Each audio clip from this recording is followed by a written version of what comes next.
সরকারি চাকরিজীবীদের জন্য জিপে ফান্ডে কত টাকা জমা হলো দেখে নিন মাত্র 2 মিনিটে। ভিডিওটি আপনার জন্য। প্রথমে গুগল ক্রোমে গিয়ে জিপিএফ লিখে সার্চ করবেন। তাহলে আপনার সামনে এরকম একটা ইন্টারফেস চলে আসবে। প্রথম অপশনটিতে ক্লিক করলে তারপরে এরকম জিপিএফ ইনফরমেশন সিস্টেম চলে আসবে।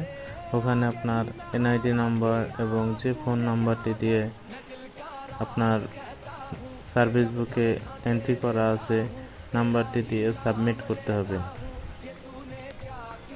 এই দুটো জিনিস অবশ্যই আপনাকে মনে রাখতে হবে,